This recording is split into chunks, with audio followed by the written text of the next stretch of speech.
Welcome to Ripple Effect Connection. I'm Level 3 Integrative Health Practitioner Kristi Hujik. If you've been tuning in for a while, welcome back.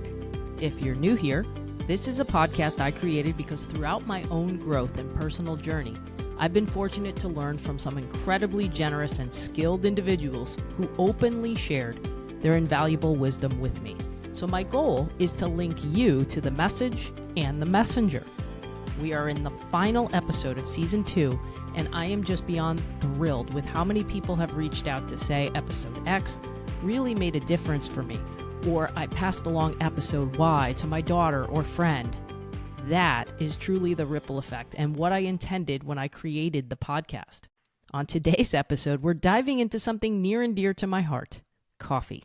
After all, it's the world's most popular beverage, and according to a 2024 study, over 2.25 billion cups are consumed every single day. Knowing that, we should probably know, is coffee a friend or a foe when it comes to our health? In Season 1, I spoke to Andrew Salisbury, the CEO of Purity Coffee, to talk about the many benefits of coffee, especially high-quality, third-party, mold-tested, organic coffee. But today, I want to be fair and explore if there's a flip side to this story. Could your beloved brew and mine be affecting cholesterol? The context of this conversation revolves around a recent trip to the coffee shop. If you know me, you know that's actually a common occurrence. I love everything about the coffee shop experience. The coffee, the connection, the chill nature of it. In fact, my husband and I make sure we have at least one coffee date a month at a new coffee shop in the area we've never been to. So yes, I'm a coffee fan. On a Saturday, we ventured to downtown Orlando to try a coffee shop called Lineage. First of all, love this place. Gluten-free, vegan options for food, and they use filtered water, which means reverse osmosis and remineralized water to make their coffee. I consider that first class. In fact, if you go get a water right next to the counter, it's a filtered water faucet. As I was sipping my iced almond milk matcha latte, I overheard a man at the counter talking to the barista. He mentioned his LDL cholesterol had gone up on recent labs, and a functional medicine practitioner on social media, in quotes, suggested his unfiltered coffee habit, one he had had for over a decade, might be the reason. His reaction? What do you think? Of course he did. He made that correlation. He said, I've been drinking unfiltered coffee for 12 years. This is why my cholesterol is high. That got me thinking. This was research that I was not familiar with, and I kind of wanted to know the answer myself. What research is this, and is there validity to it? So in this episode, we're going to do two things. First, we'll break down why studies and sensational headlines often need more context. Then we'll look at how you can take thoughtful, personalized steps to eliminate the coffee confusion based on what the research actually says. In this day and age, it is very common for news entities to pick up on a recent study and conjure up a short clickbait headline that only tells part of the story. So here, the headline read, "Coffee raises LDL cholesterol." But it's important to pause and ask, what does the research actually say? That's where critical thinking and context come in. This doesn't mean you should ditch the daily Java. In fact, you will hear in many of these studies, and you can read them all for yourself because I've linked them in the notes, many studies will conclude that regular coffee consumption is associated with lower all-cause mortality. So let's unpack the studies behind this concern before we panic and send our nervous system into a tailspin because you think, oh my God, I've got to break up with my morning friend. The particular research this man referenced was a 1991 PubMed study looking at compounds in coffee called diterpenes, specifically cafestol and kawiol, found in the oils of the coffee. They are natural compounds. Diterpenes are natural compounds that can increase LDL cholesterol, especially in unfiltered coffee. But here's the key. They're largely filtered out when coffee is brewed with paper or cloth filters. That means if you're drinking a French press, a Turkish coffee, espresso, maybe you're using the boiling water method or using certain types of cold brew, those diterpenes will remain in your cup and therefore in your body. A cup of unfiltered coffee can contain up to 30 times more diterpenes than a cup of filtered coffee. But even then, most of the studies showing a significant impact with these diterpenes and LDL cholesterol looked at people drinking 4 or more cups of unfiltered coffee a day. Not 1 cup, not 2 cups, 4 or more. So unless you're heavily caffeinated and doing that daily, the risk may not be what you think.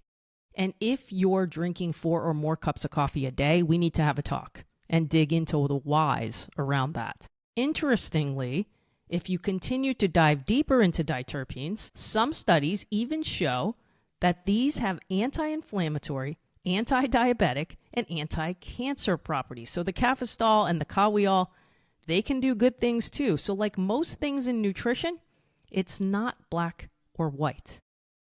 Based on the research though, we want to ask the question, should the man in the coffee shop change his brewing methods and coffee consumption based on the recent cholesterol numbers he got? So let's look into this. What else raises LDL? It's never just about your LDL or your cholesterol numbers. We never look at one lab marker in isolation in functional medicine. There are so many other things that can also contribute to high cholesterol in this day and age that we live in. So we have to always look at the body as a system. We don't even know what his version of high cholesterol actually was in this case. I didn't get that deep into the conversation with him, but it could have been a number inside an optimal functional medicine range. But when we see higher cholesterol numbers, usually over 250, we want to start piecing together the puzzle by asking, what are the triglycerides? What is the HDL?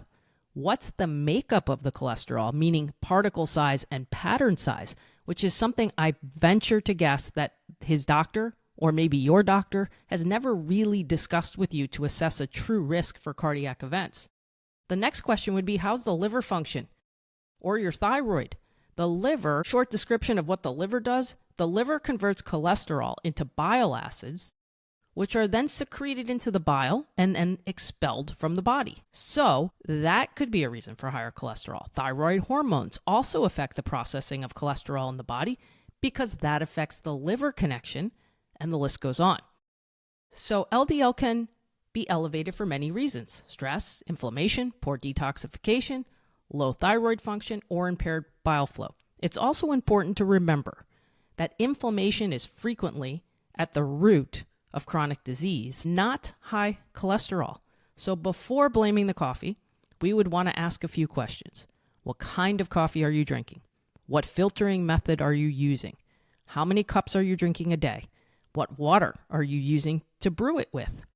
Is it mold-free? Moldy coffee, for example, can be high in ochratoxin A, which is a mycotoxin or a gas that comes from the mold.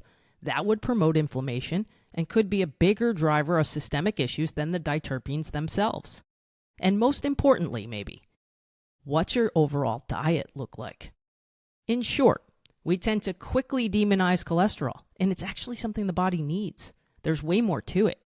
Someday, we'll dig into the relevancy of LDL to heart disease risk also and talk about different views of cholesterol on this podcast, because there are a lot of antiquated views about cholesterol out there. Now, this is where having a functional medicine practitioner can help you sort through the confusion.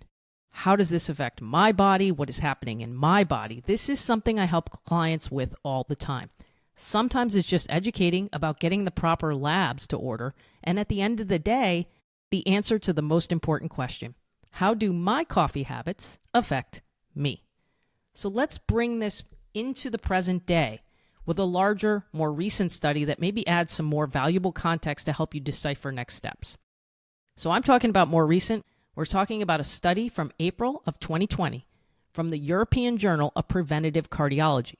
They followed over 500,000 people for 20 years. Large study, long time. In that study, filtered coffee was associated with lower rates of heart disease and mortality, especially for people under 60. That benefit dropped off in people drinking 5 or more cups a day, even if it was filtered. The study was observational. What does that mean? That means the researchers observed habits but didn't control variables. We don't know what else was going on in these situations. What were they eating? What were the other habits that were going on? We can't prove causation, but it still gives us some helpful trends. Now, here's where it gets even deeper. There's also research showing that any type of coffee, even filtered, may increase cholesterol if the consumption exceeds 3 or more cups a day. I've also included that study for you in the show notes.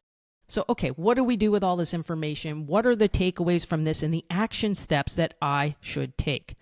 To generalize and say that coffee is bad for cholesterol isn't really the right thing to do here. Too much of anything in excess can be a red flag. That includes water. There are ways to make coffee work for you, not against you. Moderation is key. So I think one thing we can glean from all these studies together is that coffee consumption can be a good thing. Overconsumption can maybe start to turn it in the other direction. So we think we've all agreed less than 3 cups a day. Have your 1 or 2 cups of coffee. I think you're good no matter which kind of method that you use. Use a paper filter when you can. Enjoy the espresso, the French press, or Turkish coffee as an occasional treat, but not your daily go-to. I should also mention there are actually ways that you can use a paper filter in a French press or with Turkish coffee, even with espresso. So there are ways you can do that if you're making it at home. And if you're curious, you have a cholesterol problem. Let's just say you do have high cholesterol. Your doctor says, we need to do something about it. If you're curious how coffee is affecting your cholesterol, try eliminating unfiltered coffee for 8 to 12 weeks and then have your cholesterol retested. That's real biofeedback, not fear-based guessing. So, in conclusion, what did I do in response to this information that I actually didn't have before I dived deep? I actually did start to think about, hey, I do drink a lot of French press. I've got a paper filter in the French press now. I'm maybe going to use the AeroPress a little more often. So I'm making some changes too because my cholesterol tends to run on the higher side. And some of that is the body just having issues clearing the cholesterol. So at the end of the day, I don't think coffee's bad. I don't think you have to give it up. I think it should be looked at like everything else. In moderation wins. If you enjoyed today's episode, I'd love to hear from you. Connect with me on social media and let me know what resonated most. I am Whole Health Kristi on Instagram and Facebook, and you can find full show notes at kristihujik.com/podcast. If you found value in this episode, please take a moment to like, follow, review, and share the podcast with anyone who might benefit. A quick review on Apple Podcasts goes a long way in helping me bring more amazing guests your way. Stay tuned for the next episode of Ripple Effect Connection. Together, let's create waves of change.